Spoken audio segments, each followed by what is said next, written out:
చేరి ఆయన ఆరాధించే ఒక విశేషమైన సమయాన్ని భాగ్యాన్ని మనకు అనుగ్రహించాడు. చదివిన లేఖన భాగంలో నుంచి ఈరోజు ఒక అంశాన్ని మనం నేర్చుకుందాం. పోయిన వారు నేర్చుకున్న వాక్యాన్ని ఒకసారి జ్ఞాపకం చేసుకున్నాం సహోదరులారా. ఇబ్బంది కొలిమి అనే సంగతిని మనము ఆలోచన చేసాం. ఇశ్రాయేలీలు ఐగుప్తు ఎడమల నుంచి దేవుడు వారిని రక్షించాడని, వారిని విడిపించినట్లు, ఇబ్బంది కొలిమిలో వారిని పరీక్షించినట్లు మనం చూసాం.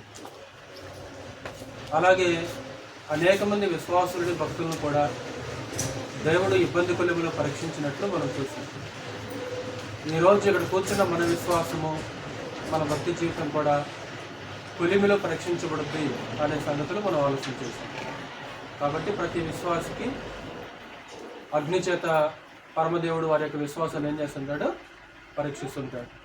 ఎదురవుతున్న ఇబ్బందులను బట్టి, కష్టాలను బట్టి, సమస్యలను బట్టి బలహీనపడిపోకుండా దేవుడు మన జీవితంలో అనుగ్రహిస్తున్న, లేకుంటే దేవుడు మన జీవితంలో పెడుతున్న పరీక్షని గ్రహించి మెలకువగలిగి ప్రవర్తించాల్సిన అవసరం ఉంటుంది.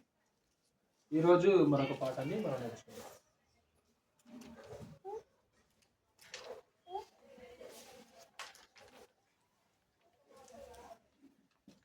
దేవుని పని కొరకు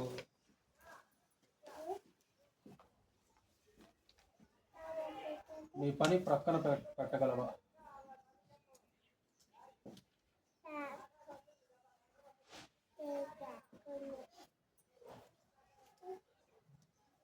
దేవుని పని కొరకు నీ పని ప్రక్కన పెట్టగలవా?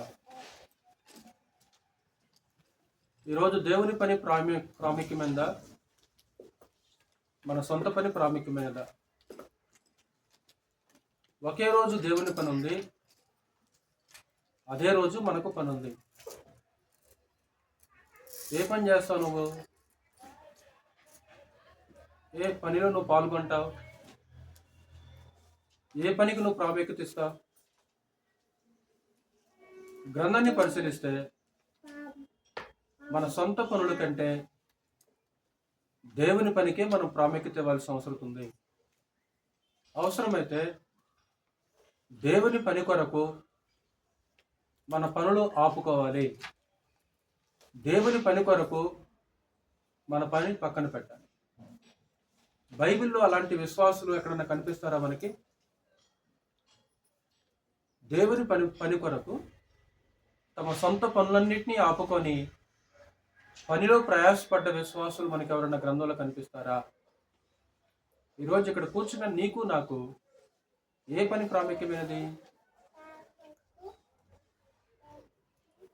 వాస్తవానికి మనము అందరికంటే, అన్నిటికంటే దేవుణ్ణి మనం ఎక్కువగా ప్రేమించాలి.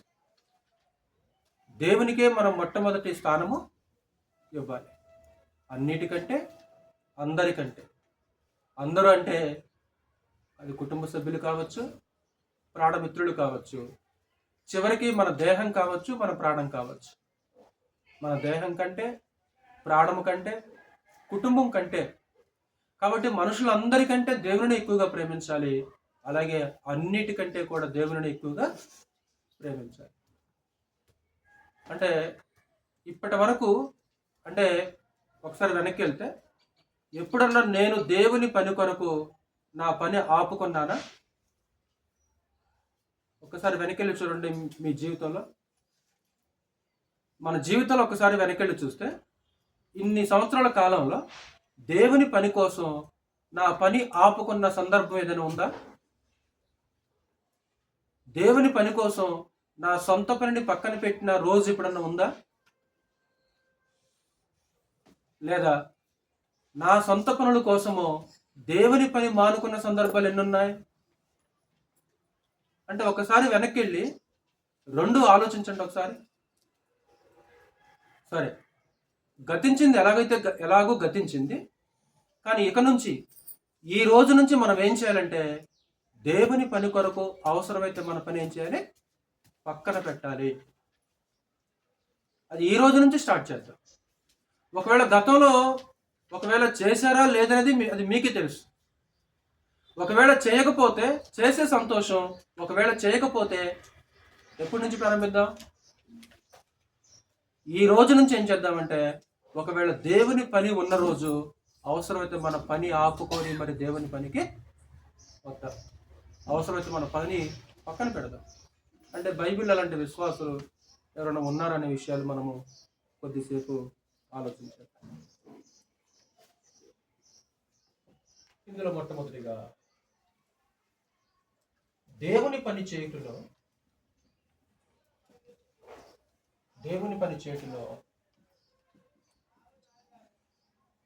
యేసుక్రీస్తు వారు మనకు మాదిరి. ఆయన అందరికీ మాదిరి, అన్ని విషయాల్లో మాదిరి. ఆయన యావత్ మానవ జాతికి, లేకుంటే ఎవరైతే నిత్య జీవం స్వతంత్రించుకోవాలో అలాంటి వారి అందరికీ పరమదేవుడు యేసుక్రీస్తు వారిని ఒక మాదిరిగా నిలబెట్టాడు. ఈరోజు మనం అందరం కూడా ఎవరిని అనుసరించాలంటే, ఎవరిని? యేసుక్రీస్తు వారిని మాత్రమే అనుసరించాలి. మనం ఈరోజు మనం ఎవరిని అనుసరించాలంటే కేవలం యేసుక్రీస్తు వారిని మాత్రమే మనం అనుసరించాలి. యేసుక్రీస్తు వారిని మాత్రమే మనం మాదిరిగా తీసుకోవాలి. యావత్ మానవ జాతి అంతటికి ఎవరైతే పరలోక రాజ్యం చేరతారో వారందరికీ దేవుడు యేసుక్రీస్తు వారిని మాదిరిగా పెట్టాడు. అందరికీ మాదిరి. అందరికంటే పురుషులకు, స్త్రీలకు, తల్లికి, తండ్రికి, భర్తకు, భార్యకు, పిల్లలకు, అందరికీ మాదిరి. అన్ని విషయాల్లో మాదిరి. అందులో ఎన్నో విషయాలు, అన్ని విషయాలు మనం ఆలోచించట్లేదు, కానీ దేవుని పని చేయటంలో యేసుక్రీస్తు వారు మనకు మాదిరిగా ఉన్నాడు. యేసుక్రీస్తు వారు దేవుని పని ఎప్పటి నుంచి ప్రారంభించాడు? ఏ వయసు నుంచి యేసుక్రీస్తు వారు దేవుని పని చేయడం ప్రారంభించాడు? గుర్తుందా? లక్ష్మీ ఏ వయసులో నుంచి పని ప్రారంభం? 33 సంవత్సరాలు జీవించాడు ఆయన, అది వేరు. ఒకరోజు మరియా, యోసేపు, యేసుక్రీస్తు వారు పస్కా ఆచరించడానికి యెరూషలేము పట్టణం వెళ్తారు. పస్కా ముగించుకొని తిరుగు ప్రయాణం అయిపోతారు. యేసుక్రీస్తు వారు తమతో ఉన్నారనుకొని వాళ్ళు వెళ్ళిపోతారు. కొంత దూరం ప్రయాణం అయి వెళ్ళిపోయిన తర్వాత, లేకుంటే ఇంటికి వెళ్ళిపోయిన తర్వాత వారితో పాటు ప్రభు వారు లేడు. మరలా తిరిగి ప్రభును వెతుక్కుంటూ బంధువుల దగ్గర వెతుక్కుంటూ తిరిగి మరలా యెరూషలేము పట్టణం వచ్చేస్తారు. వాళ్ళు తిరిగి యెరూషలేము పట్టణం వచ్చే సమయానికి ప్రభు యేసు వారు అధికారుల మధ్య, ఆ ప్రధాన యాజకుల మధ్య కూర్చొని దేవుని గురించిన చర్చిస్తుంటారు. యేసుక్రీస్తు వారు కనపరిచిన జ్ఞానానికి, ఆ ప్రత్యుత్తరానికి ఆశ్చర్యపోతారు. అప్పుడు మరియ వచ్చేసి గద్దించినట్టు మాట్లాడుద్ది, కుమారుడా ఎందుకు ఇలా చేశావు? నీ తండ్రి నేను దుఃఖపడుచుండి వెతుకుచున్నావు అన్నప్పుడు ప్రభుని ఏమంటాడమ్మా, మీరేలా నన్ను వెతుకుచుంటిరి? నేను నా తండ్రి పనుల మీద ఉండగలనని మీరు ఎరగరా? నా తండ్రి పనుల మీద ఉండగలనని మీరు ఎరగరా? అంటే ఎప్పటి నుంచి యేసుక్రీస్తు వారు తండ్రి పని మీద ఉన్నాడు? సుమారు 12 సంవత్సరాల వయసు నుంచే ప్రభు యేసు వారు ఎవరి పనిలో ఉన్నాడు? దేవుని పనిలో ఉన్నాడు. ఈ రోజు 12 సంవత్సరాల పిల్లలు మన ఇంట్లో అయితే ఏం చేస్తారు?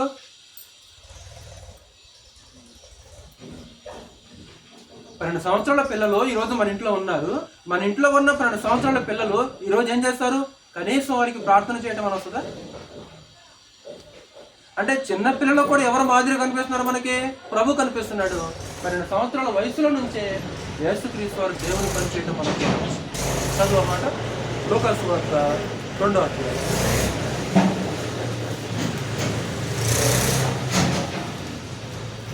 లూకా సువార్త 2వ అధ్యాయంలో ఆ సందర్భం మనకి కనిపిస్తుంది. 47వ వచనం చదువు ఒకసారి. 2:47. ఆయన మాటలు వినిన వారందరూ ప్రజ్ఞకను ప్రత్యుత్తరములకును విస్మయముందిరి. ఆయన తల్లిదండ్రులు ఆయన్ను చూచి మిక్కిలి ఆశ్చర్యపడిరి. ఆయన తల్లి, కుమారుడా మమ్మల్ని ఎందుకు ఇలాగు చేసితివి? ఇదిగో నీ తండ్రియు నేనును దుఃఖపడుచు నిన్ను వెతుకుచుంటమని ఆయనతో చెప్పగా, ఆయన మీరేలా నన్ను వెతుకుచుంటిరి?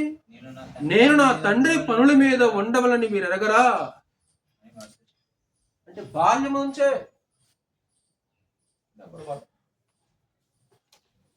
బాల్యము నుండి తండ్రి పనిలో ఉన్నట్లు మనకు అనిపిస్తుంది. రెండవది, దేవుని పని చేయటమే ప్రభువైన యేసుకు ఆహారం. దేవుడు అప్పగించిన పని జరిగించడం ప్రభువైన యేసుకి ఒక ఆకలి, ఒక ఆహారం, ఒక తీవ్రత ఉండేవాడు.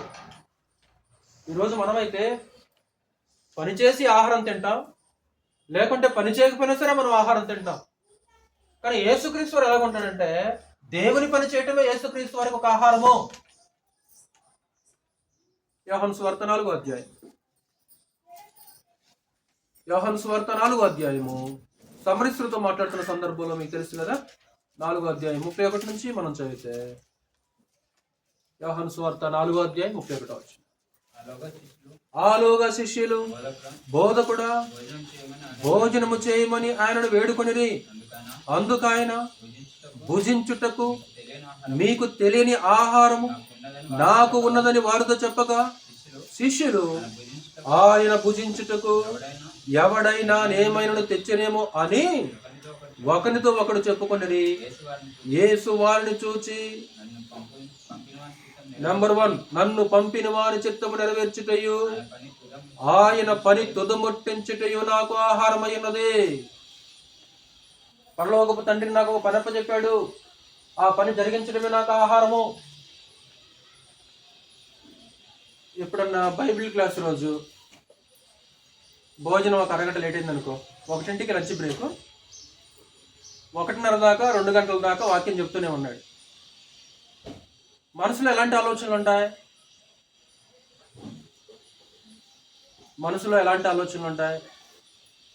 ఇప్పుడు ఇంకా వినాలనే ఆశ సహజంగా మనసులో ఆలోచన పుట్టుద్దా?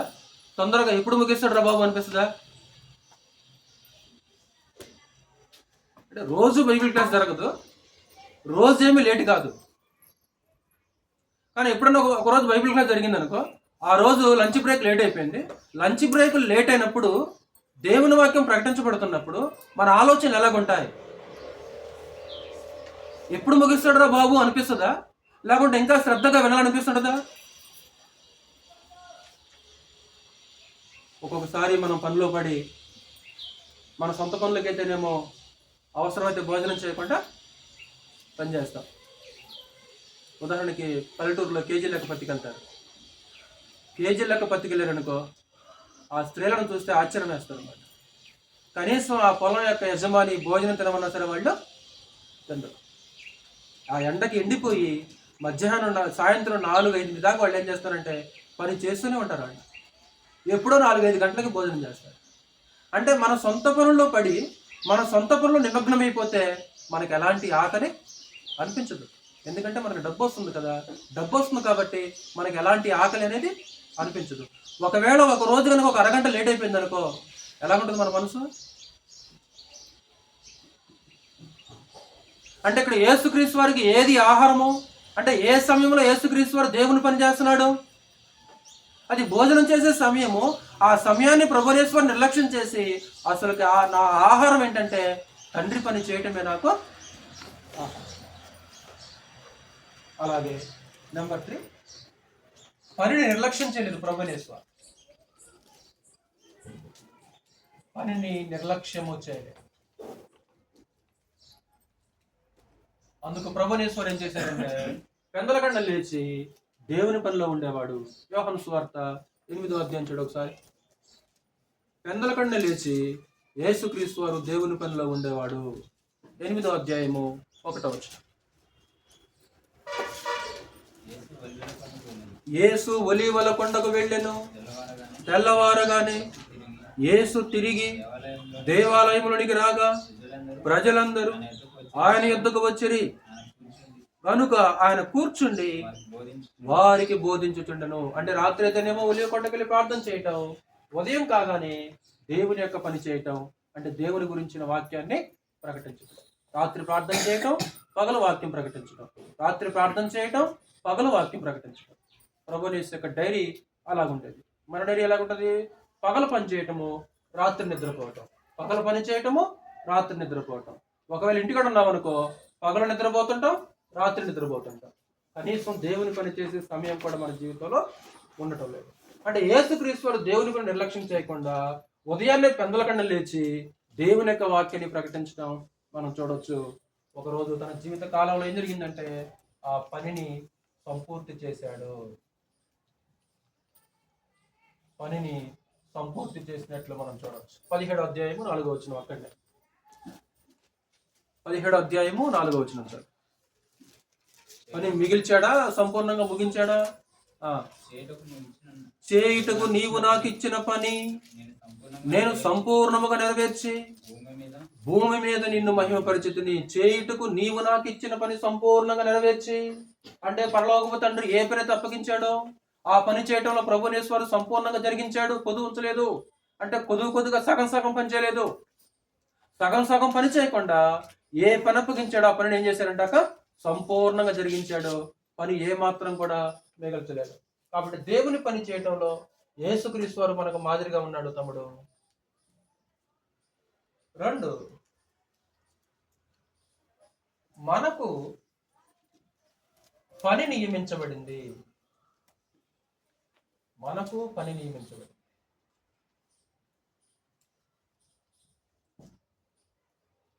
యేసుక్రీస్తు వారికి ఒక్కడికే పని ఉందా, లేకుంటే మనకు కూడా పని ఉందా? యేసుక్రీస్తు వారికి ఒక్కడికే పని ఉందా? యేసుక్రీస్తు వారికి ఒక్కడికే దేవుడు పని నియమించాడా, లేకుంటే మనకు కూడా పని నియమించాడా? యేసుక్రీస్తు వారికి ఒక్కడికే మాత్రమే కాదు, లేకుంటే సువార్థికుడికి ఒక్కడికి మాత్రమే కాదు, క్రీస్తులోనికి బాప్తిసం పొందిన ప్రతి వ్యక్తికి కూడా పరలోకపు దేవుడు పని నియమించాడు. పరలోకపు తండ్రి పని నియమించాడు. ఈరోజు ఇక్కడ కూర్చున్న నీకు నాకు పని ఉంది. నీకు నాకు పరలోకపు దేవుడు ఒక పని నియమించాడు. ఆ పని నియమించబడినప్పుడు నువ్వేం చేయాలంటే దేవుని పని కొరకు నీ పని ప్రక్కన పెట్టాల్సిన అవసరం ఉంటుంది. నీ పని కంటే దేవుని పనే నీకు ప్రాముఖ్యం అవ్వాల్సిన అవసరం ఉంటుంది. ఎందుకంటే తండ్రి చెప్పిన పని పిల్లలు చేయాలి. తండ్రి చెప్పిన పని కుమారులు చేయాలి. తండ్రికి లోబడాలి. ఆ రోజు దేవుని కుమారుడు యేసుక్రీస్తు తండ్రి పని చేసినట్లు ఈ రోజు ఇక్కడ కూర్చున్న మనం అందరం కూడా దేవుని కుమారులము. ఆ పరలోకపు తండ్రి పని మనకు చెప్పినప్పుడు మనం కూడా ఏం చేయాలమ్మా? ఆ పని జరిగించాల్సిన అవసరం ఉంటుంది. ఇంతకీ మనకు నియమించబడిన పని ఏంటి సహోదరులారా? ఈరోజు ఇక్కడ కూర్చున్న మనకి నియమించబడిన పని ఏంటి? యేసుక్రీస్తు వరకు ఒక పని నియమించబడింది. అలాగే మనకు కూడా ఒక పని నియమించబడినట్లు గ్రంథం స్పష్టంగా మాట్లాడుతుంది. ఒకసారి మార్కు సువార్త 13వ అధ్యాయం చూడు. ఒకసారి మార్కు సువార్త 13వ అధ్యాయం 34వ వచనం. పని నియమించి ప్రభునేసు వారు పరలోకానికి వెళ్ళాడు. తిరిగి మరలా ఆ పని లెక్క అడగటానికి తిరిగి ప్రభునేసు మరలా వస్తాడు. ఒక మనుష్యుడు తన దాసులకు అధికారం ఇచ్చి ప్రతి వానికి వాని పని నియమించి మెలకుగా ఉండుమని ద్వారపాలకునికి ఆజ్ఞాపించి ఇల్లు విడిచి దేశాంతరము పోయినట్టే ప్రతి వానికి వాని పని నియమించి ప్రతి వానికి వాని పని నియమించి ప్రతి వ్యక్తికి పని ఉంది. ఈరోజు మనకు నియమించబడిన పని ఏంటి? ఈరోజు మనకు నియమించబడిన పని ఏంటంటే మొట్టమొదట సువార్త ప్రకటించటం.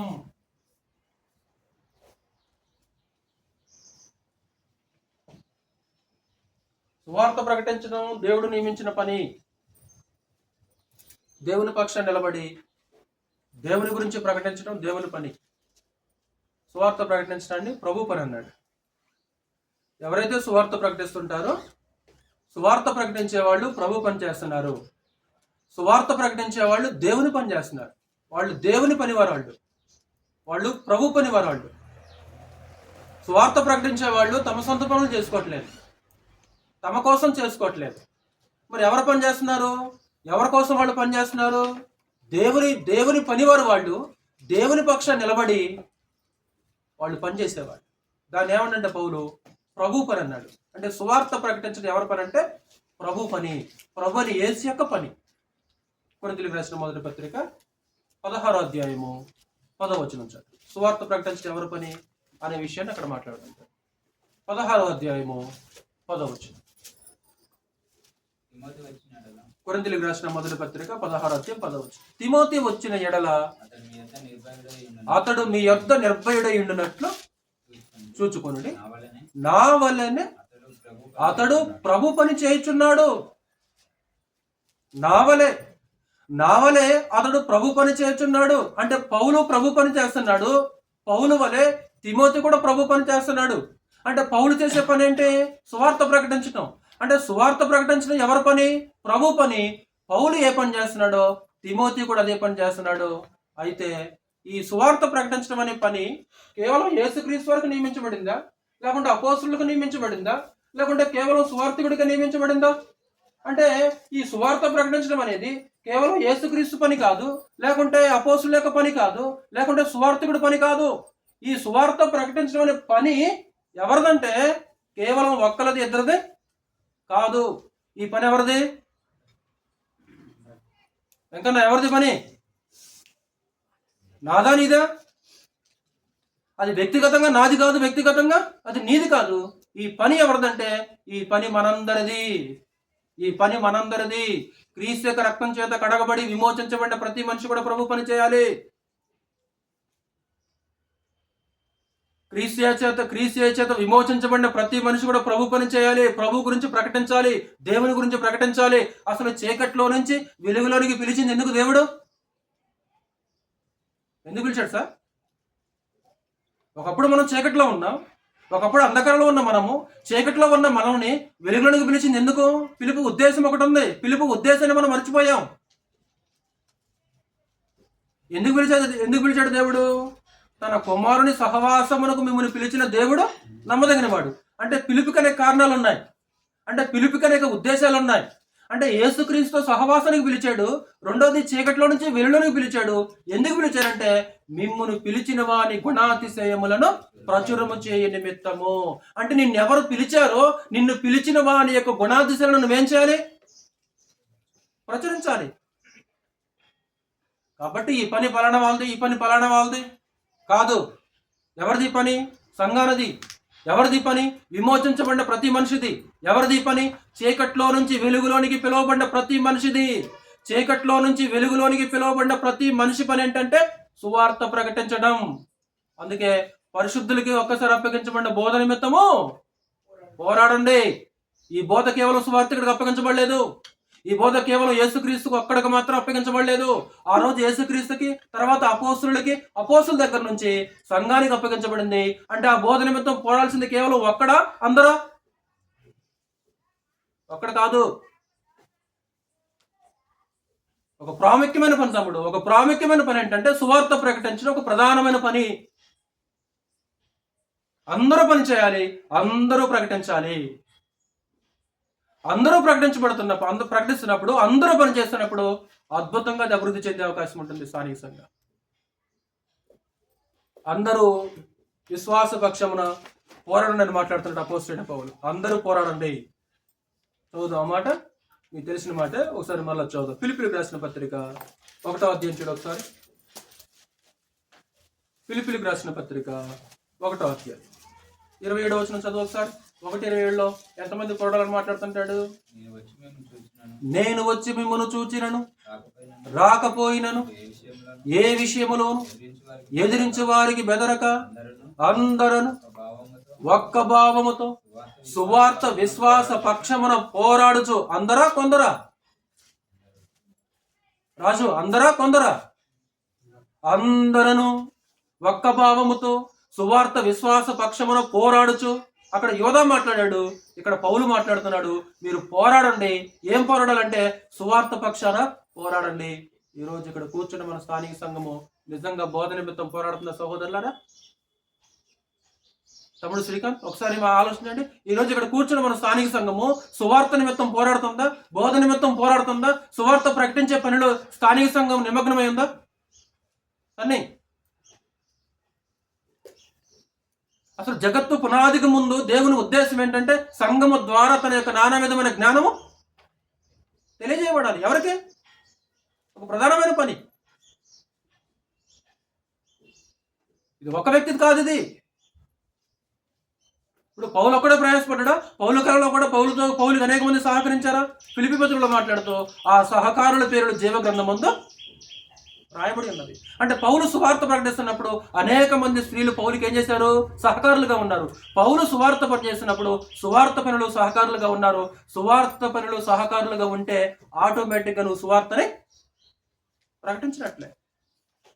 రోమపత్రిక 16వ అధ్యాయంలో మాట్లాడుతూ మీ కొరకు బహుగా ప్రయాసపడిన మరియకు వందనాలు, సహోదరి పెర్సిస్కు వందనాలు, ఇదిగో మీ కొరకు బహుగా ప్రయాసపడింది. అంటే అనేక మంది స్త్రీలు మొదటి శతాబ్ద కాలంలో ఏం చేశారంటే సువార్త విస్తరించే పనిలో భాగస్సులైనట్లు, సహకారులైనట్లు మనం చూడొచ్చు. కాబట్టి స్థానిక సంఘంలో లేకుంటే ఈ రోజు మనకు నియమించబడే ఒక ప్రధానమైన పని ఏంటంటే సువార్త ప్రకటించడం సహోదరులారా. రెండోది దేవుని మందిరంలో జరిగించే పనులు. దేవుని మందిరములో జరిగించే పనులు అంటే సంఘంలో చేసే ప్రతి పని కూడా దేవుని పనే. దేవుని మందిరం అంటే సంఘము. జీవముగల దేవుని మందిరములో అనగా దేవుని సంఘములను మాట్లాడుతుంది. దేవుని మందిరములో అనగా జీవముగల దేవుని సంఘంలో. అంటే సంఘంలో చేసే ప్రతి పని కూడా ఎవరి పని అంటే అది దేవుని పని. మూడోది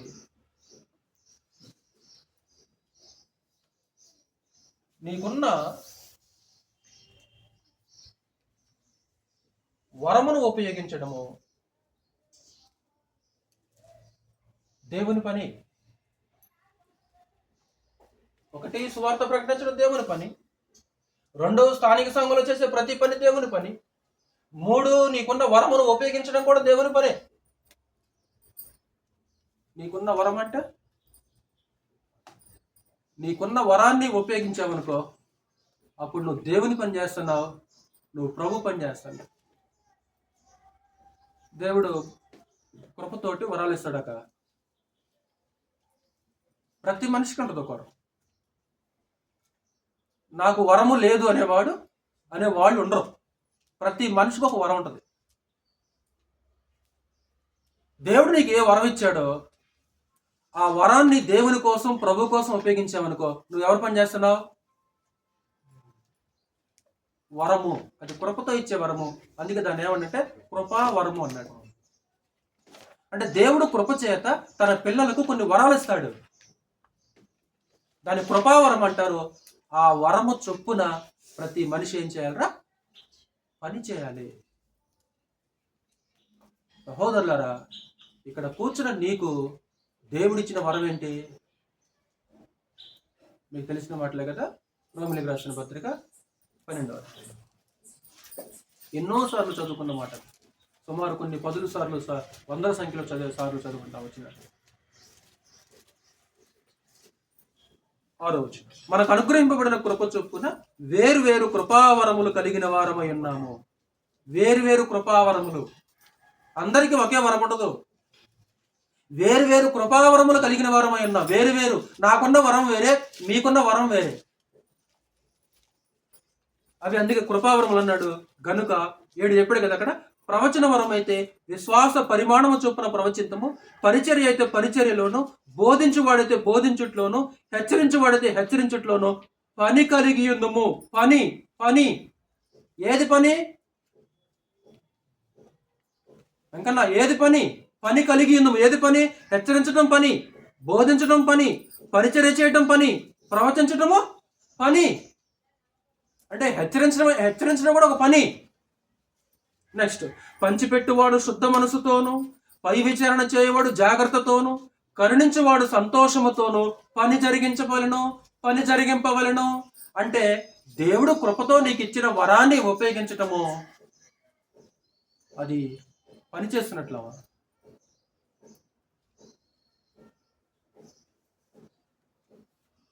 తలాంతు ఉపమానంలో 3వ వ్యక్తి మనకు కనిపిస్తుంటాడు. అతనికున్న వరం చొప్పున దేవుడు ఒకటి ఇచ్చాడు. ఏం చేశాడు సార్ ఆయన? తనకున్న వరం కొద్దిగా చిన్నది అది కాబట్టి తెలుసు ఆయనకి, యజమానికి తెలుసు కాబట్టి ఒకటే ఇచ్చాడు అందుకే. కానీ అతను ఏం చేశాడంటే తన వరాన్ని ఉపయోగించకుండా దాన్ని రుమాల్లో మూట కట్టేసి పాతిపెట్టేసి. ఒకవేళ ఈరోజు అతనిలాగా మనం ఏమైనా చేస్తున్నామా సహోదరులారా? నీ వరాన్ని నువ్వు ఉపయోగిస్తున్నావా దేవుని కోసం? ఈ మధ్య కెనడా ఒక ప్రకటన చేసింది. 5G ఆల్రెడీ వచ్చేసింది, ఇప్పుడు 6Gని డెవలప్ చేయాలి. 6Gని డెవలప్ చేయడానికి ఇండియాలో ఎవరన్నా చదువుకున్న వాళ్ళు నిపుణులు ఉంటే మా దేశానికి వచ్చేసేయండి అని ఒక కెనడా పిలుపునిచ్చేసింది. ఎందుకు అంటే 6Gని డెవలప్ చేయాలి. ఇప్పుడు ఆల్రెడీ 5G ఉంది, 6G డెవలప్ చేయాలి. అంటే ఇప్పుడు దానివల్ల ఏం జరుగుతుంది అనమాట, ఎవరైతే ఒక ప్రజ్ఞ కలిగిన వాళ్ళు ఉంటారో, ఎవరైతే సామర్థ్యం ఉండదో వాళ్ళందరిని ఏం చేస్తారంటే పిలిపించాడు అనమాట. వాళ్ళందరూ వెళ్ళిపోయిన తర్వాత వాళ్ళు తమ సామర్థ్యాన్ని ఉపయోగించి ఆ 6Gని ఏం చేస్తారనమాట, డెవలప్ చేస్తుంటారు. అంటే ఎవరి పని వాళ్ళు చేస్తుంటే, ఎవరి టాలెంట్ వాళ్ళు ఉపయోగిస్తుంటే దేశం ఎలా ఉంటుంది? ఇప్పుడు సోమరపోతులు అయిననుకో దేశం డెవలప్ కాదు, దేశం అభివృద్ధి చెందదు. ఇప్పుడు ఒక దేశం అభివృద్ధి చెందాలంటే, ఒక కుటుంబం అభివృద్ధి చెందాలంటే ప్రతి వ్యక్తి తనకున్న సామర్థ్యం చొప్పున, వరం చొప్పున, టాలెంట్ చొప్పున ఏం చేయాలి? పని చేయాలి. పని చేస్తుంటే డెవలప్ అవుతుంది. మన ఎన్నో సంవత్సరాల నుంచి భారత్ అభివృద్ధి చెందుతున్న చిన్నప్పటి నుంచి అంటున్నానమాట, చిన్నప్పటి నుంచి. ఎందుకు దేశం అభివృద్ధి చేయాలంటే వాళ్ళందరూ పని చేస్తారు. అక్కడ సిగ్గుపడరు వాళ్ళు పెట్రోల్ బంకులో పనిచేస్తారు, హోటల్లో పనిచేస్తారు. పాశ్చాత్య దేశాల్లో, యూరోప్ కంట్రీస్లో ప్రతి వాళ్ళు పనిచేస్తారు. వాళ్ళు ఎవ్వరు ఊరుకుంటారు. వాళ్ళు ఎంత చిన్నపిల్లలు అసలు ఫ్రూట్స్ తినేసే వాళ్ళు ఏం చేస్తారు, చిన్నపిల్లలు వాళ్ళు చేస్తుంటారు. కానీ మనము అంటే డెవలప్మెంట్, అభివృద్ధి ఎలా జరుగుద్ది అనమాట, పని వలనే అభివృద్ధి జరుగుతుంది తప్ప పని జరగకపోతే అభివృద్ధి ఉంటుంది లక్ష్మణ గారు? ఉండదు. ఈరోజు సంఘం అభివృద్ధి చెందాలంటే మనం చేయాల్సిన పని ఏంటంటే సార్, ప్రతి వ్యక్తి తనకున్న వరం చొప్పున పని చేయాలి. వేరు కృపావరములు కలిగిన వరం ఆయన. అపోస్తులలో ఒక తల్లికి పుట్టే ద్రణదమ్ములు ఉన్నారు. అంటే నలుగురు ఉంటారు, ఇద్దరు అన్నదమ్ములు, మనకిద్దరు అన్నదమ్ములు. ఎవరాళ్ళు? యాకోబు, యోహాను, వాళ్ళు జబదయి కుమారులు. తల్లి సలోమి. ఇంకొక ఇద్దరు అన్నదమ్ములు ఉంటారు. ఎవరు? పేతురు, ఆంద్రే. ఇప్పుడు పేతురుకున్న సామర్థ్యం వేరు, ఆంద్రేయకున్న సామర్థ్యం వేరమ్మా. ఇద్దరికి ఒకే వరం లేదు. అందుకే 12 మందిలో యేసుక్రీస్తు ఎవరికి తాళం చేయించాడు? పేతురికి ఇచ్చాడు. ఆంధ్ర ఏం చేయగలడు అంటే కేవలం ఆయన మనుషుల్ని ప్రభువులోకి నడిపించడం మాత్రమే తెలుసు తప్ప అనర్గళంగా మాట్లాడే సామర్థ్యం ఆయనలో లేదు. 5 రొట్టెలు 2 చేపలు 5,000 మంది పంచినప్పుడు ఆ లంచ్ బాక్స్ ఒక చిన్నపిల్లాడి దగ్గర ఉంటుంది. ఆ లంచ్ బాక్స్ పిల్లాడి దగ్గర ఉందని గుర్తించిన వ్యక్తి ఎవరంటే ఆంద్రేయ. అసలు పేతురుని యేసుక్రీస్తుకు పరిచయం చేసిన వ్యక్తి ఎవరో తెలుసా? పేతురుని యేసుక్రీస్తుకు పరిచయం చేసిన వ్యక్తి కూడా ఎవరంటే ఆంద్రేయనే. రెండోది, ఆ లంచ్ బాక్స్ పిల్లాడిని ప్రభు దగ్గర తీసుకొచ్చింది కూడా ఎవరు? ఆంద్రేయనే. అంటే నోటితో ప్రకటించాల్సిన అవసరం లేదు. ఆంద్రేయలాగా మనం పని చేసినా సరే, ఎవరి పని మనం చేస్తున్నాం సార్? ప్రభు పని, దేవుని పని. ఆంద్రేయకున్న వరం వేరు, పేతురుకున్న వరం వేరు తమ్ముడు. పేతురు ప్రసంగించాడు, అద్భుతంగా వాళ్ళు హృదయాలు లోబడ్డారు, 3,000 మంది కన్వర్ట్ అయిపోయారు. ఆంద్రేయ ప్రసంగం మన గ్రంథంలో కనపడదు. అంటే అలాగని పని చేయలేదు దాని అర్థం కదా, అపార్థం చేసుకోవద్దు. మరలా అంటే వరాలు వేరుగా ఉంటాయి. యోహానుకున్న వరం వేరు, యాకోబుకున్న వరం వేరు, మరి తోమాకు ఉన్న వరం వేరు. వేరు కృపావరాలు. అయినా సరే వాళ్ళందరూ ఏం చేశారంటే అందరూ పనిచేశారు తమ్ముడు. 12 మంది పనిచేస్తేనే ప్రపంచమంతా విస్తరిస్తే ఎంతమంది పనిచేస్తే ఇంకెందరో లేదు బృందాలు గారు. ఇప్పుడు దూరం వెళ్ళట్లేదంటే ఇప్పుడు అర్థం ఏంటి? మనం పని చేయట్లేదు. 12 మంది పని చేస్తేనే మిర్యాల కూడా వచ్చింది. మరి ఎంతమంది పని చేస్తే ఇంకెక్కడికి వెళ్ళాలి? మరి దూరం వెళ్ళట్లేదు, మన దగ్గర ఉంటుందని ఇప్పుడు దాని అర్థం ఏంటి? మనం పని చేయటం లేదు.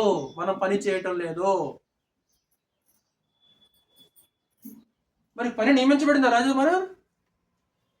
మరి నియమించబడినప్పుడు ఏం చేయాలి? మరి పని చేయాలి కదా. మరి అంటే కేవలం చర్చికి రావడమే పని, ఆరాధన చేయడమే పని, ఇంకా మన పని ఇంకేం పని లేదురా? చేయాల్సిన పని ఇంకా చాలా ఉంది. కేవలం ఆరాధన పని అనుకోమాకండి దయచేసి. ఆరాధించడం, పూజించడము, అలాగే సంఘంలో ప్రతి పనే. కానీ ఇంకా చేయాల్సిన ప్రాముఖ్యమైన పని ఏంటంటే చీకట్లో నుంచి వెలుగులోనికి పిలిచిన వాని గుణాతిశయములను ప్రచురము చేయని పిలుపు ఉద్దేశం తమ్ముడు. అసలు మనం ఎందుకు పిలిచాడు ఆయన?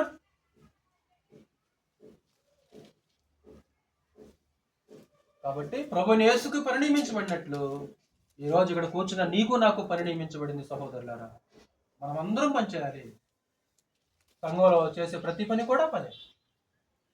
నీకున్న వరం చొప్పున, నీకున్న సామర్థ్యం చొప్పున చాపలు వేయాలి, దానికి ఎంత టాలెంట్ కావాలి, అది కూడా ప్రభు పనే.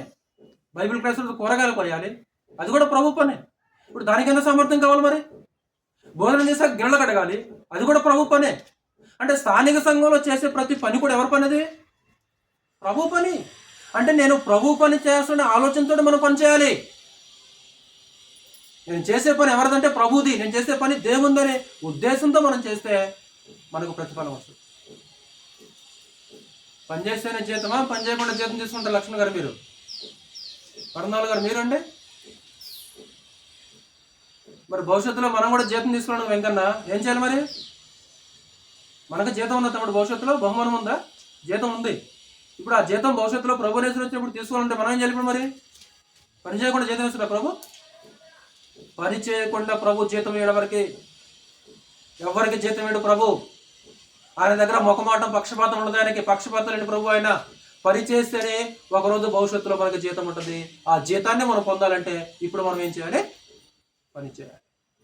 ప్రతి కుటుంబం పని చేయాలి. ఒకసారి మన కుటుంబాలు పరిశీలించుకోండి. నా కుటుంబం ఈరోజు సంఘంలో ఏం పని చేస్తుంది? ఆదివారం రోజు నా కుటుంబం ఏం పని చేస్తుంది? బైబిల్ క్లాస్ రోజు నా కుటుంబం ఏం పని చేస్తుంది? లేకుంటే నేనేం పని చేస్తున్నాను బైబిల్ క్లాస్ రోజు? లేకుంటే ఒక అతిథిగా వచ్చి వెళ్ళిపోతున్నానా? ఒక చుట్టరికంగా వచ్చి వెళ్ళిపోతున్నానా? అలా ఉండకూడదు. నెక్స్ట్ మనం అసలు పనికి వెళ్దాము. ఓకే, దేవుని పని ఉంది, మరి నీ పని పక్కన పెట్టగలవా? చివరిగా దేవుని పని కొరకు నీ పని ప్రక్కన పెట్టగలవు.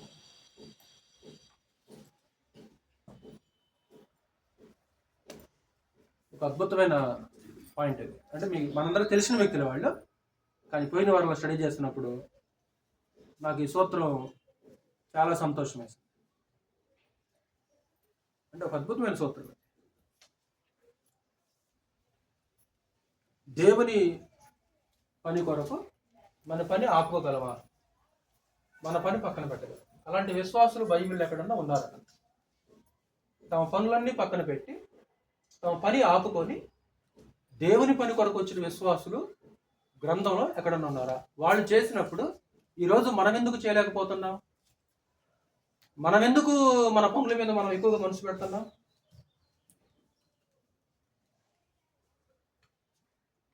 చెప్పాను గతంలో ఒక ఉదాహరణ. మన ముందు త్రాసు పెట్టుకోవాలిరా. త్రాసు పెట్టుకొని ఒకే రోజు దేవుని పని ఉంది, ఒకే రోజు మన పని ఉంది. ఒక ప్లేట్లో ఏమో దేవుని పని వేసుకోవాలి, ఇంకొక ప్లేట్లో మన సొంత పని వేసుకోవాలి. అప్పుడు త్రాసుతో తోచాలి. ఏది బరువు వస్తుంది సండి? లక్ష్మణ్ గారు ఎప్పుడైనా అలా బ్యాలెన్స్ చేసుకొని పనికి వచ్చామా? దేవుని పనికి వచ్చామా? ఈరోజు ఫంక్షన్ ఉంది, ఈరోజు పెళ్ళి ఉంది, ఇదే రోజు దేవుని పని ఉంది. దేనికి? ఈరోజు 1000 రూపాయలు కూలి, అదే రోజు దేవుని పని ఉంది. దేనికి? 8 మంది వ్యక్తులు నేను చూపిస్తాను ఉదాహరణగా. అలా పరిచయం చేసుకుంటూ వెళ్ళిపోవాలి.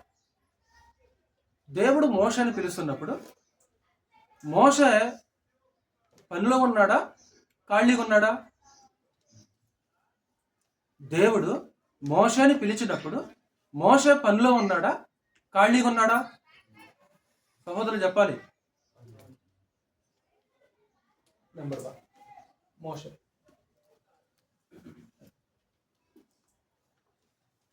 నిర్గమకాండం 3వ అధ్యాయము 1వ వచనం. నిర్గమకాండం 3వ అధ్యాయం 1వ వచనం. మోషే మిద్యాను యాజకుడిని ఇత్రో అను తన మామ మందను మేపుచు ఆ మందను అరణ్యము అవతలకు తోలుకొని దేవుని పర్వతమైన హోరేబునకు వచ్చెను. అప్పుడు ఆ పొదలో దేవుని దూత ప్రత్యక్షమై పిలిచాడు. అంటే దేవుడు మోషేని పిలిచే సమయానికి మోషే పనిలో ఉన్నాడా, నరేష్ ఖాళీగా ఉన్నాడా? పనిలో ఉన్నాడు. ఏ పనిలో ఉన్నాడు? తన మామ యొక్క మందని మేపుతున్నాడు. ఇప్పుడు తన మామ యొక్క మందను మేపుతున్నప్పుడు దేవుడు పిలిచాడు. అప్పుడు మోషే ఏం చేశాడు సార్ రాజారెడ్డి గారు? ఇప్పుడు ఇంటికి వెళ్ళిపోయి ఆ మందను ఏం చేశాడు? మామగారికి అప్పగించి దేవుడు అప్పగించిన పనిని చేశాడా? దేవుడు ఖాళీగా ఉంటే పిలవడు సన్ని. ఖాళీగా ఉంటే దేవుడు పిలవడు. పని చేస్తున్నప్పుడే దేవుడు పిలుస్తాడు. ఖాళీగా ఉంటే పని చేయటం కాదు. ఖాళీగా ఉంటే పని చేయటం కాదు. ఖాళీగా ఉంటే బైబిల్ క్లాస్కి వస్తారన్న, తప్పు మాట అది. ఖాళీగా ఉంటే బైబిల్ క్లాస్కి రావడం కాదు. ఖాళీ చేసుకొని బైబిల్ క్లాస్కి నువ్వు ఖాళీ చేసుకొని బైబిల్ క్లాస్కి రావాలి. ఖాళీగా ఉంటే బైబిల్ క్లాస్కి వస్తాను కాదు. కాబట్టి ఏ పని లేకుండా ఖాళీగా ఉన్న వాళ్ళని పరమదేవుడు పిలవడు. పని చేసుకుంటున్నప్పుడే పిలుస్తుంటాడు. అది మోషే మనకు ఉదాహరణ కనిపిస్తుంటాడు. మోషే మందను మేపుతున్నప్పుడు దేవుడు పిలిచాడు. ఏం చేశాడు తన పని? ఇంతకు ఏంటా పని? 10వ వచనం చదువు. పని ఏంటి? కాగరమ్ము, నిన్ను ఫరో యొద్దకు పంపేదను, ఇశ్రాయేలీయులైన నా ప్రజలను నీవు ఐగుప్తులో నుండి తోడుకొని పోవలెను. నీకు ఒక పని అప్పగించబడింది మోషే. ఐగుప్తులో నా ప్రజలను ఏం చేయాలంటే తోడుకొని రావాలి. తన పని పక్కన పెట్టేశాడు. దేవుని పని చేయడం ప్రారంభించేశాడు. నెంబర్ 2, గిద్యోను మనకు కనిపిస్తుంటాడు. న్యాయాధిపతి అనే గిద్యోను.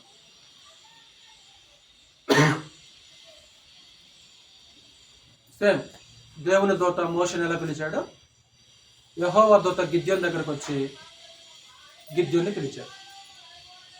దేవుడు పిలిచే సమయానికి గిద్యోను ఏం చేస్తున్నాడు? దేవుడు పిలిచేసరికి గిద్యోను ఏం చేస్తున్నాడు గుర్తుందా? మనం ఆలోచన చేశాం కదా, మన ఇంట్లో వచ్చినప్పుడు గిద్యోను గురించి నేర్చుకున్నాం. అది మిద్యానీయులు ఇశ్రాయేలీయుల్ని బాధిస్తున్న కాలం. అది మిద్యానీయులు బహు భయంకరంగా ఇశ్రాయేలీయుల్ని శ్రమ పెట్టారు. ఎంతగా శ్రమ పెట్టారంటే కనీసం ఇశ్రాయేలీయుల్లో సొంత ఇళ్లలో నివసింపకుండా అడవులు గుహలకి పారిపోయేలాగా చేశారు మిద్యానీయులు. సుమారు 7 సంవత్సరాలు. 2, వాళ్ళకి తినటానికి ఆహారం లేకుండా చేశారు మిద్యానీయులు. భూమి పంట అప్పటికే కోతకొచ్చింది, పంటను పాడు చేశారు. 3, వాళ్ళకున్న పశువులని జీవన సాధనమైన ఏ పశువులు కూడా ఉంచకుండా అన్నింటినీ దోచుకొనిపోయారు. అలాంటి పరిస్థితిలో మిద్యానీయులకు భయపడి ఒక గానుగు చాటున గిద్యోను గోధుమల్ని దొళ్ళగొడుతున్నాడు. అంటే అది కోతకాలం. అది కోతకాలంలో ఏం చేస్తాడంటే అతను గోధుమ కోత కోసి ఆ పంట నూర్చే పనిలో గిద్యోను ఉన్నాడు. అంటే నా మాటలు మీరు జాగ్రత్తగా ఆలోచించండి. చివరి పాయింట్ ఇది. దేవుడు పని చేస్తున్నప్పుడు పిలుస్తాడు. ఖాళీగా ఉంటే పిలవడు ఆయన. మనం ఖాళీ చేసుకుని దేవుని పనికి రావటం కాదు. కానీ ఒకవేళ మనం పనిలో ఉన్నప్పుడు పిలుపు వచ్చేసింది అనుకో, అవసరమైతే మన పని పక్కన పెట్టి ఇప్పుడు ఎవరి పనికి రావాలి? దేవుని పనికి రావాలి. అప్పుడు గిద్యోను దగ్గరకు వచ్చినప్పుడు గిద్యోను తన పని పక్కన పెట్టేసి దేవుని పనికి రావటం మనం చూడవచ్చు. న్యాయాధిపతుల గ్రంథం 6వ అధ్యాయం 11వ వచనం. న్యాయాధిపతుల గ్రంథం 6వ అధ్యాయం 11వ వచనం. యెహోవా దూత వచ్చి అబియేజ్రీయుడైన యోవాషునకు కలిగిన వఫ్రాలోని మస్తకి వృక్షము క్రింద కూర్చుండెను. యోవాషు కుమారుడైన గిద్యోను మిద్యానీయులకు మరుగైనట్లు గానుగు చాటున గోధుమను దొళ్ళగొట్టుచుండగా ఏం చేస్తున్నాడు? దోడ్పల్లిగా ఏం చేస్తున్నాడు సార్ ఆయన?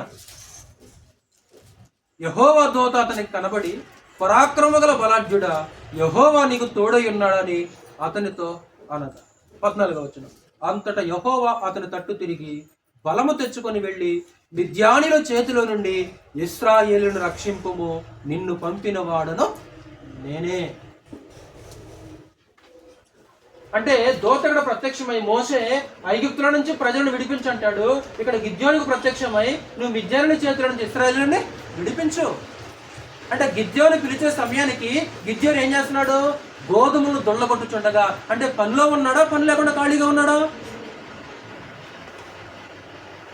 తన పని పక్కన పెట్టేశాడు, దేవుని పనిలో వెళ్ళిపోయాడు. దేవుని పని కొరకు ఈరోజు ఇక్కడ కూర్చున్న నీవు ఒక మోషే లాగా, ఒక గిద్యోను లాగా నీ పని పక్కన పెట్టగలవా? నీ పని ఆపుకొని మరి దేవుని పనికి నువ్వు రాగలవా? చిన్న చిన్న త్యాగాలే చేయకపోతే త్యాగం అనే పదం ఇంక ఉపయోగించడం ఎందుకు లక్ష్మణ్ గారు? మనము అంటే చిన్న చిన్న నష్టాలనే మనం భరించలేకపోతే, చిన్న చిన్న నష్టాలే మనం చేసుకోలేకపోతే ఇంక పెద్ద వచ్చినప్పుడు ఇంకేం చేయగలం అక్క?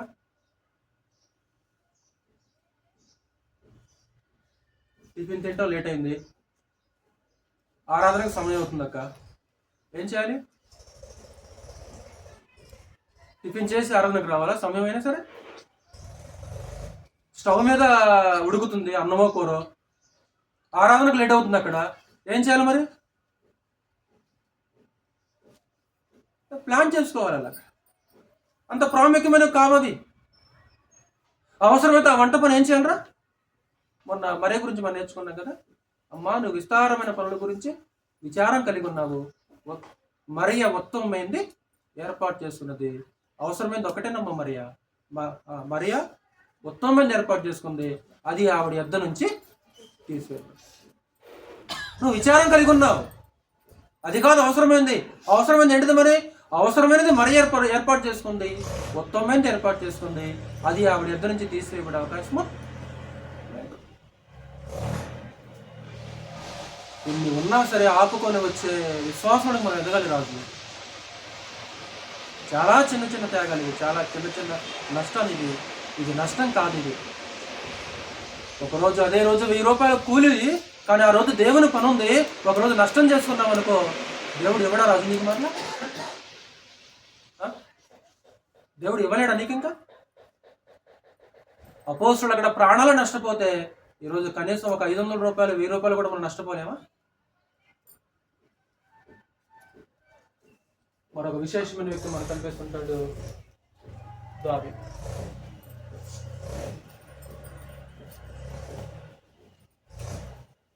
సౌలుని విసర్జించాడు, సమయంలో దుఃఖంతో ఉంటాడు. నువ్వు ఎంతకాలం దుఃఖంతో ఉంటావు? కొమ్ములో తైలం నింపి బెత్లెహేం వెళ్ళి యెష్షయి కుమారులో ఒకరిని అభిషేకించాడు. అప్పుడు దేవుని యొక్క మాట విని సమయం లేచేసి తైలపు కొమ్ము తీసుకొని బెత్లెహేం వెళ్తాడు, దావీదుని అభిషేకించాడు. దావీదుని దేవుడు రాజుగా అభిషేకించే సమయానికి దావీదు కూడా పనిలో ఉన్నాడా, లేకుంటే ఎలా ఉన్నాడు?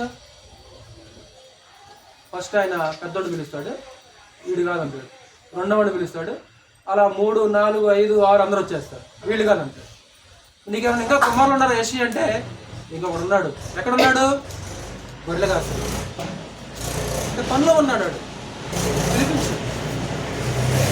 చదువు సమీర్ రాష్ట్ర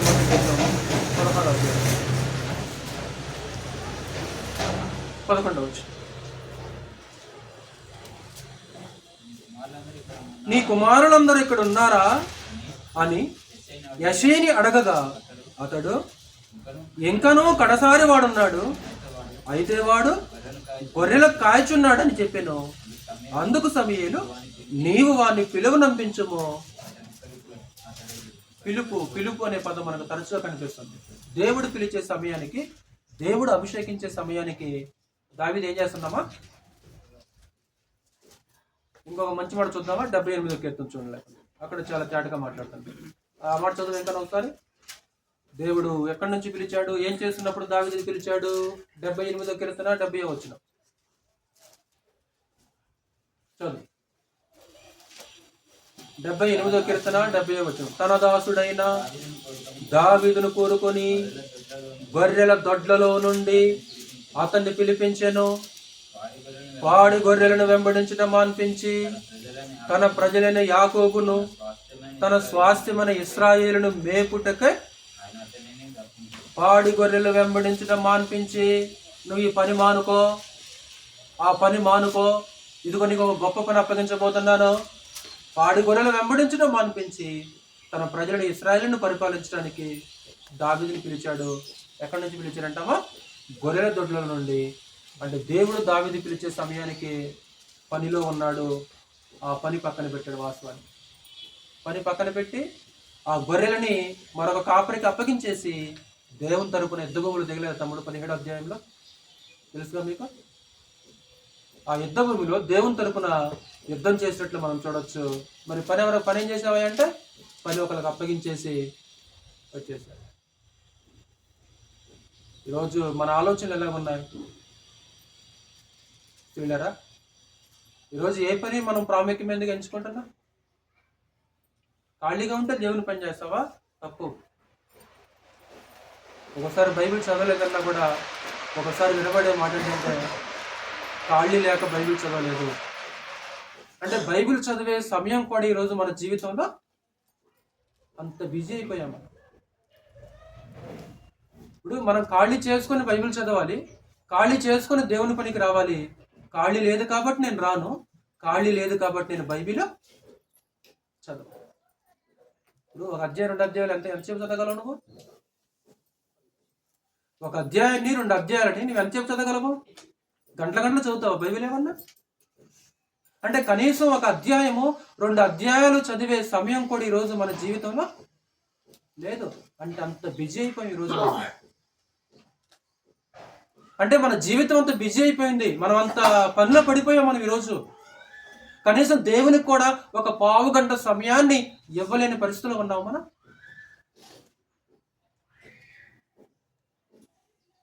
ఉన్న పని చాలాగా లేని పనులు అంటిపెట్టుకొని ఇంకా బిజీ అయిపోయి ఊబిలోకి వెళ్ళిపోతే మన పరిస్థితి సహోదరులారా.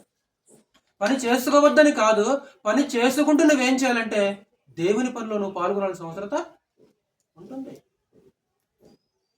ఇంకొక విశేషమైన వ్యక్తిని చూద్దామా? నేను ఇంకా అద్భుతంగా కనిపిస్తున్నాడు మనకి.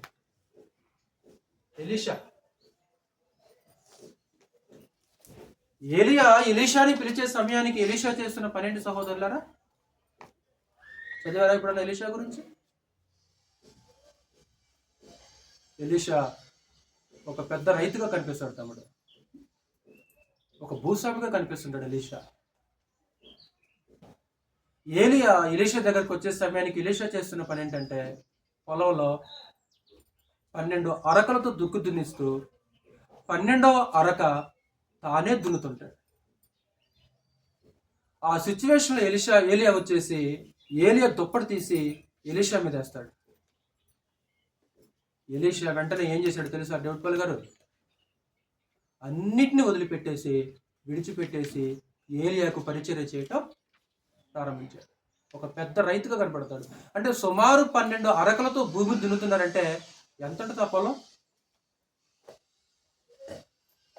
ఒక 2 ఎకరాలని ఒక జత ఎడ్లు ఒక రోజులో దున్నగలం. మరి 12 జతల ఎడ్లు ఒక పొలాన్ని దున్నుతున్నాయంటే అది ఎంత పొలం అయి ఉంటుంది? దేవుడు ఏలియాకి సందేశం, నీకు మారుగా ప్రవక్త అయి ఉండటానికి ఎలీషాకు అభిషేకం చేయనప్పుడు ఎలీషా దగ్గరికి వెళ్ళే సమయానికి ఖాళీగా లేడమ్మ. బాగా బిజీగా ఉన్నాడు ఆ మనిషి, పనిలో ఉన్నాడు ఆ మనిషి. ఎప్పుడైతే దేవుని పిలుపు అతని దగ్గరకు వచ్చేసిందో తన పనంతా పక్కన పెట్టేసి ఏలియా వెంబడి పరిగెత్తిపోయాడు తమ్ముడు. అంటే వాళ్ళు చేయగలిగినది ఈరోజు మనం ఎందుకు చేయలేకపోతున్నాం సన్ని? ఇప్పుడు వారిలాగా మనం కూడా ఏమన్నా ఆస్తులు ఇల్లు అమ్ముకొని వెంబడించమన్నాడా? కాదుగా. ఇప్పుడు ఇల్లు మొత్తం అమ్ముకొని ఆస్తులను అమ్మి నన్ను వెంబడించంటున్నాడా ఏమన్నా గ్రంథంలో? అలా ఏం కాదు కదా. మరి ఒకవేళ రోజు ఏమన్నా మనం ఏమైనా కూడుకుంటున్నావా? కాదు కదా. మరి వారానికి 4 గంటలు, వారానికి 4 గంటలు లేకుంటే ఒక 5 గంటలు, బుధవారం 1 గంట, శనివారం 1 గంటన్నర, ఆదివారం 2 గంటలు, అంటే టోటల్గా 4.5 గంటలు. అంటే వారానికి 4.5 గంటలు కూడా దేవునికి మనం ఏం చేయలేకపోతున్నాం చదివండి. వాళ్ళేమో తమ జీవితాంతం ప్రభువును వెంబడించేశారు మొత్తం వదులుకొని. కానీ ఈరోజు మనకు అన్నీ ఉన్నాయి, మన ఇల్లులు ఉన్నాయి, ఆస్తులు ఉన్నాయి, వీటిని అంటి పెట్టుకొని కూడా వారానికి 4.5 గంటలు దేవునికి ఉందా? జీతం ఉందా భవిష్యత్తులో? మనకి ఏం పని చేశాడని జీతం ఇవ్వాలి నీకు? పని చేయకుండా రేపు వెళ్ళామనుకో పరంధాములు గారు జీతం అంటానికి ఏఈ గారి దగ్గరికి, ఏమంటాడు? ఏం చేసావయ్యా నువ్వు? మరి ఏం చేసావు నువ్వు? భవిష్యత్తులో జీతం అడుగుతావు ప్రభువుని. ఏం పని చేసావు? ప్రభు నేను వారం చర్చకు వచ్చావు. ప్రభు ఏం చేసావు? ఎవరి కోసం వచ్చావు నువ్వు? చర్చకు వచ్చావు ప్రభు వారం. నేను ఎవరి కోసం వచ్చావు చర్చికి? ఏం పని చేసావు? ఇప్పుడు నువ్వు చెప్పుకోదగిన పని ఏమైనా ఉందా? కాబట్టి ప్రియమైన దేవుని పిల్లలారా, నేను చెప్పే సందేశం ఏంటంటే పని మానుకొని వారిలాగా వెంబడించడం కాదు, కానీ దేవుని పని ఉన్నప్పుడు అవసరమైతే మన పని ఏం చేయాలమ్మా? ఆపుకో.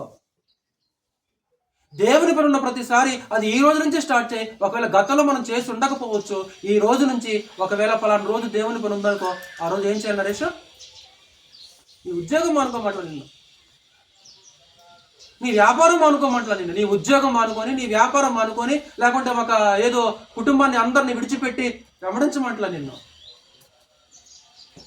ఆయన పని ఉన్న రోజు నీ పని కొద్దిసేపు ఆపుకో, పక్కన పెట్టుకో. నష్టపోతావా? ఎన్ని కోట్ల నష్టం వస్తుంది నీకు?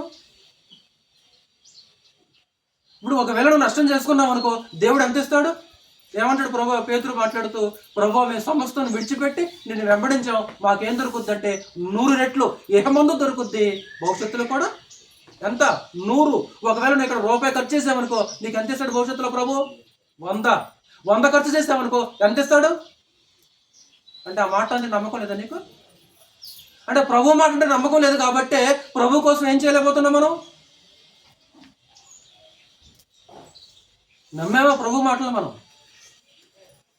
రాజుల మొదటి గ్రంథం 19వ అధ్యాయం చూడండి సార్ ఒకసారి, అంత అద్భుతంగా ఉండదు. ఎలీషా దగ్గర 16వ వచనం. రాజుల మొదటి గ్రంథము 19వ అధ్యాయం 16వ వచనం. 300 పేజీ పాత నిబంధన. నేను చదువుతాను. ఇశ్రాయేలు వారి మీద నిమిషీ కుమారుడైన యెహూకు పట్టాభిషేకం చేయము. ఏలియాకు సందేశము దేవుని దగ్గర నుంచి. ఏలియా, నువ్వు వెళ్ళి ఇశ్రాయేలు దేశాన్ని పరిపాలించడానికి యెహూకు పట్టాభిషేకం చేయి. నెంబర్ 2, నీకు మారుగా ప్రవక్త అయినట్టుకు అబెల్మెహోలా వాడిన షాపాతు కుమారుడైన ఎలీషాకు అభిషేకము చేయము. 19వ వచనం. ఏలియా అతడి నుండి పోయిన తర్వాత అతనికి షాపాతు కుమారుడు ఎలీషా కనబడెను. అతడు తన ముందరనున్న 12 అరకల ఎడ్ల చేత దుక్కి దున్నించుచు 12వ అరక తాను తోలుచుండెను. అంటే పనిలో ఉన్నాడా, ఖాళీగా ఉన్నాడా రాజు? ఎంత పనిది? 12 అరకలను మెయింటైన్ చేస్తున్నాడు మనిషి. 12వ అరక తను దున్నుతున్నాడు. దున్నించుచు అంటే మెయింటైన్ చేసేది అతనే. అలాగే ఒక అరకతో దున్నుతున్నాడు. అప్పుడు ఏలి ఏం చేశాడు? ఏలియా అతని చేరబోయి తన దుప్పటి అతని మీద వేయగా అతడు ఎడ్లను విడిచి ఏలియా వెంట పరిగెత్తి. ఏంటి పిచ్చి?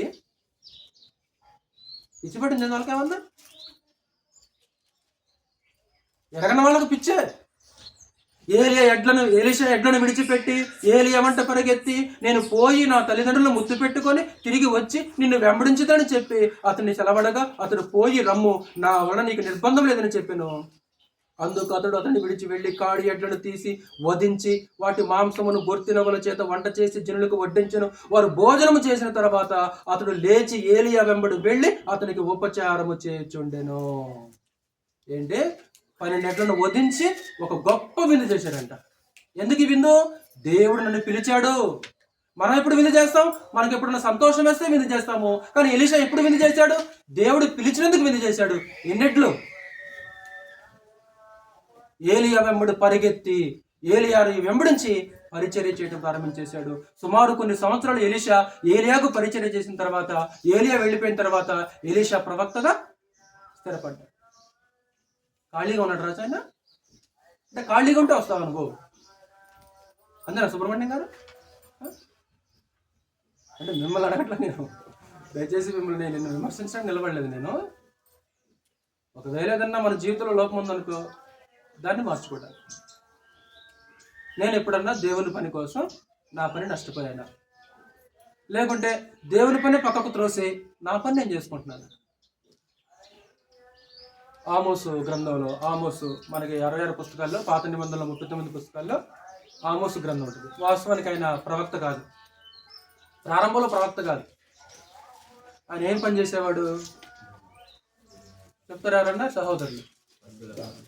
Very good. అంటే ఆయన కూడా పనిలో ఉన్నప్పుడు పిలిచాడా వెంకన్న? అవును కదా.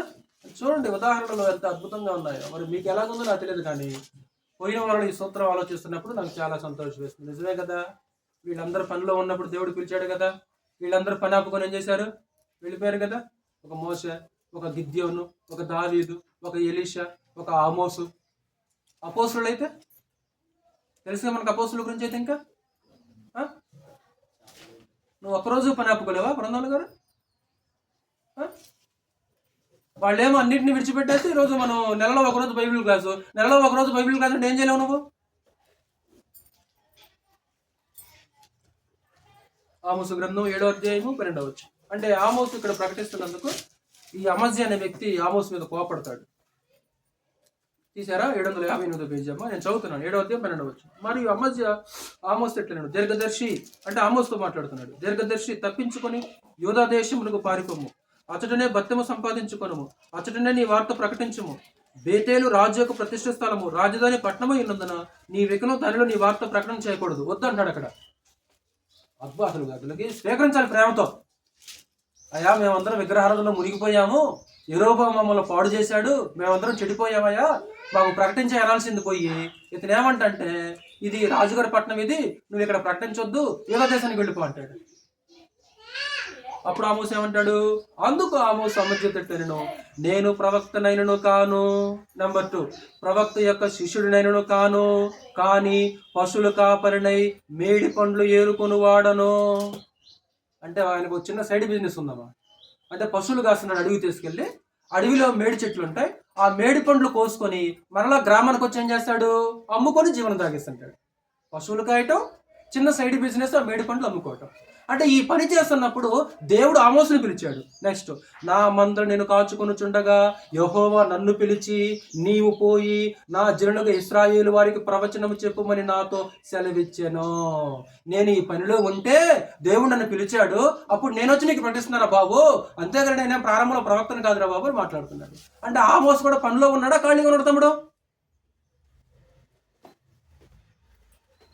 ఆ సైడ్ బిజినెస్ మేడి పండ్లు అమ్ముకొని వస్తానన్నాడా రాజరెడ్డి గారు? ఏమన్నా నాకు చిన్న సైడ్ బిజినెస్ ఉందాయా, ఆ బిజినెస్ చూసుకొని వస్తానడా? No more arguments. ఇందాక ఎలిషన్ పిలిచాడు, డిస్కషన్స్ ఏమన్నా రాజు అక్కడ దుప్పటేశాడు, అంతే పరిగెత్తేశాడు. డిస్కషన్ ఏమీ లేవు అక్కడ. కాకపోతే తల్లిదండ్రులని ఒకసారి కడసారి చూసి ముద్దు పెట్టుకుని వచ్చేస్తాడు, వెళ్ళాడు. ఇక ఏలియాకు పరిచయం చేయడం ప్రారంభించాడు. ఏలియా ఎక్కడికి వెళ్తే అక్కడికి వెళ్ళేవాడు ఎలీషా. మనకందరూ తెలిసిన అపోస్తలుడు పేతురు, ఆంద్రేయ కానీ, యాకోబు, యోహాను కానీ తెలుసు కదా మీకు. వాళ్ళు వాస్తవానికి చాలా పేదవాళ్ళు, జాలర్లు వాళ్ళు. ప్రభువుని యేసు పిలిచినప్పుడు వాళ్ళు ఏం చేశారంటే, వాళ్ళకున్న సమస్తం కూడా విడిచిపెట్టి ఏం చేశారమ్మా, వెంబడించేశారు. ఆ ధోరణిని వదులుకున్నారు, ఆ వలలో వదులుకున్నారు, తమ జీవన సాధనమైన అన్నీ కూడా వదులుకొని ప్రభువుని వెంబడించారు. అసలు ఒకరోజు ఒక చేపల రాశి పడుద్ది, చేపలు పడతాయి, కనీసం అవి అమ్ముకోకుండా కూడా వాటన్నిటిని విడిచిపెట్టి ప్రభుని వెంబడిస్తారు. ఇప్పుడు రాత్రంతా వలేస్తారు, అక్కడ చేపలు పడు, అలసిపోతారు రాత్రంతా. అప్పుడు ఉదయాన్నే ప్రభు వచ్చేసి, ఇదిగో పలానా స్థలంలో వలయమన్నప్పుడు పేతురు అంటాడు, ఏలినవాడ రాత్రంతా మేము వలేసాము, ఉపయోగం అన్నప్పుడు, ఇదిగో నా మాట చొప్పున అన్నప్పుడు అక్కడ వల వేస్తే ఆ వల నిండా చేపలు పడతాయి, పిగిలిపోయేటట్లుగా ఉంటుంది వల. అది ఒట్టుకు చేర్చిన తర్వాత పేతురు విస్మయం ఉంది, ఆశ్చర్యపోతుంది. అక్కడ ఉన్న ఉపయోగం ఒక పదం ఏంటి తమ్ముడు, వారు సమస్తమును విడిచిపెట్టి ప్రభువుని వెంబడించారు. యాకోబు, యోహాను అయితే తమ తండ్రిని అంట జీతగాళ్ల దగ్గర విడిచిపెట్టి, మార్కు సువార్త 1వ అధ్యాయంలో మనకు కనిపిస్తాయి దృశ్యాలు. తండ్రిని జీతగాళ్ల దగ్గర విడిచిపెట్టి ఏం చేశారమ్మా, వెంబడించారు. అందుకే పేతురు వచ్చేసి, ప్రభు మేము సమస్తం విడిచిపెట్టి నేను వెంబడించాం, మాకేం దొరుకుద్ది? ఇహమందు 100 రెట్లను, పరమందు నిత్య జీవము. భవిష్యత్తులో మీకు బహుమానం ఉందా? ఒక మత్తయి 8 మంది, ఎలీషా కదా 5, ఆమోసు, పేతురు, ఆంద్రేయ, యాకోబు, యోహాను, అలాగే మత్తయి ట్యాక్స్ ఆఫీసర్. అంటే ఎలాగుంటుంది, పూర్వకాలంలో టెండర్ వేసేవాళ్ళు, ఫస్ట్ ప్రభుత్వానికి సొమ్ము కట్టాలి, ప్రభుత్వానికి సొమ్ము కట్టిన తర్వాత ప్రజల దగ్గర నుంచి ట్యాక్స్ వసూలు చేసుకోవాలి. మత్తయి సువార్త రాసిన మత్తయి ఆ పని చేసేవాడు, సొంతం వసూలు చేసేవాడు, అంటే ట్యాక్స్ ఆఫీసర్ అనమాట, బిల్ కలెక్టర్. కాబట్టి అతను ఏం చేసేవాడంటే, వాళ్ళు సుంకర్లు ఏం చేసేవాళ్ళంటే ఫస్ట్ సొమ్ముని ప్రభుత్వానికి కట్టేవాళ్ళు, ప్రజల దగ్గర నుంచి ఏం చేసేవాళ్ళు, వసూలు చేసుకునేవాళ్ళు. ఒకరోజు ప్రభువుని అలా నడుచుకుంటూ వెళ్ళిపోతున్నప్పుడు మత్తయి సొంకం పెట్టి దగ్గర కూర్చుంటాడు, నన్ను వెంబడించినప్పుడు ఏం చేశాడు తమ్ముడు? మరి అంతకుముందు సొమ్ము కట్టాడు కదా, మరి ఆ సొమ్ము ఏం కావాలి? మరి ప్రజల దగ్గర నుంచి వసూలు చేసుకోవాలి కదా, మరి ఎలాగ? మరి అంటే అపోస్తులు కూడా పనిలో ఉన్నప్పుడు ప్రభువునేసు పిలిచాడు, అపోస్తులు ఉన్నప్పుడు కూడా ప్రభువునేసు పిలిచాడు. అన్ని విడిచిపెట్టి వాళ్ళు ఏం చేశారంటే వచ్చేసారు. ఈరోజు మనం కూడా దేవుని పని ఉన్న రోజు మన పనికి ప్రాముఖ్యత ఇవ్వాల్సిన అవసరత లేదు. అవసరమైతే మన పని ఆపుకోవాలి రావాలి, మన పని పక్కన పెట్టి రావాల్సిన అవసరత ఉంటుంది. అలాగని అన్ని త్యజించమని అర్థం కాదు. మరలా నా మాటలు అపార్థం చేసుకోవద్దు దయచేసి. దేవుని పనికే ప్రాముఖ్యత ఇచ్చేసామనుకో మనకు మేలు జరుగుద్ది. ఒకవేళ పని నిరాకరించేస్తే మనం చదివిన లేఖన భాగాలు ఏమన్నా మత్తయి సువార్త 2వ అధ్యాయం మనం చదివాం కదా. ఒక విందు ఏర్పాటు చేశాడు, పిలిచాడు, వచ్చారు వాళ్ళు. యజమాని కోపం వచ్చిందా మరి? అంటే ఒకవేళ పని నిరాకరించేస్తే, ఆ పని పక్కన పెట్టేస్తే. కాబట్టి మన విశ్వాసము, మన భక్తి ఎలా తమ్ముడు కనపడేది రాజు? ఎప్పుడైతే ఆ పనులు మనం పక్కన పెట్టేస్తామో, నిర్లక్ష్యం చేస్తామో, అప్పుడు మన భక్తి, మన విశ్వాసం అనేది తేటగా బయలుపడుతుంటుంది. కాబట్టి మన మనసు, మన ఆలోచనలు దేవుని మీద పెట్టేసి దైవ సంబంధమైన పనుల మీద దృష్టి పెట్టాల్సిందిగా ప్రేమపూర్వకంగా వేడుకుంటున్నాను. ముగిస్తున్నాను. మీ అందరికీ వందనాలు. ఒకసారి రివిజన్ చేస్తే నేను ముగించాను. దేవుని పని కొరకు నీ పని పక్కన పెట్టగలవనే విషయాన్ని మనం ఆలోచించాలి. దేవుని పని చేయట్లో ప్రభువైన యేసుక్రీస్తు వారు మనకు మాదిరిగా ఉంటాడు. నా తండ్రి పనుల మీద ఉండాలని మీకు తెలియదు అంటాడు. అలాగే తండ్రి పని చేయటమే నాకు ఆహారం అంటాడు. నిర్లక్ష్యం చేయడం పనిని లేదు, కందలకండ లేచి పనిచేసేవాడు. అలాగే అప్పగించిన పని సంపూర్తిగా చేస్తాడు. మరి ఈరోజు ప్రభువుని యేసుకొక్కడికి మాత్రమే పని నియమించబడిందా? మనకు కూడా పని నియమించబడింది. ఈరోజు మనకు నియమించబడిన పని ఏంటంటే సువార్త ప్రకటించడం మన పని. స్థానిక సంఘంలో చేసే ప్రతి పని దేవుని పని. అలాగే మూడోది మనకున్న వరము చొప్పున పని చేయాలి. పని అన్నాడు అక్కడ. హెచ్చరించబడితే హెచ్చరించట్లోనూ పని కలిగి ఉందము. నీకున్న వరం వేరే, నాకున్న వరం వేరే. ఈరోజు ఇక్కడ కూర్చున్న మన అందరి వరాలు ఉపయోగించామనుకో అద్భుతంగా అభివృద్ధి చెందుతుంది. అందరూ పని చేస్తే డెవలప్ అవుతుంటుంది, పని చేయకపోతే డెవలప్ కాదు. అది సహజసూత్రం కదా, మీకు అందరూ తెలుసు కదా. కాబట్టి వరము చొప్పున పని చేయటం కూడా అది దేవుని పని సహోదరులరా. మరి దేవుని పని కొరకు ఈరోజు మన పని పక్కన పెట్టగలమా?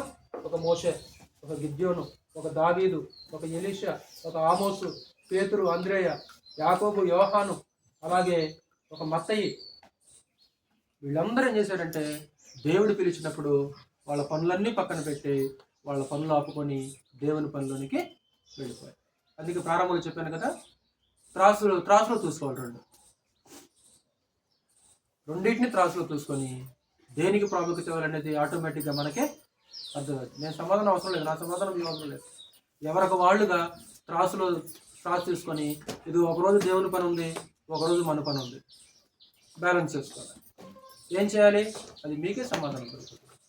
కాబట్టి మనం అందరికంటే అన్నిటికంటే దేవుని ఎక్కువగా ప్రేమించాలి. దేవుని పనికే మనం ఎక్కువగా ప్రాముఖ్యత ఇవ్వాలి. అలా విశ్వాసాలు అభివృద్ధి చెందాలనేది నా ఆశ.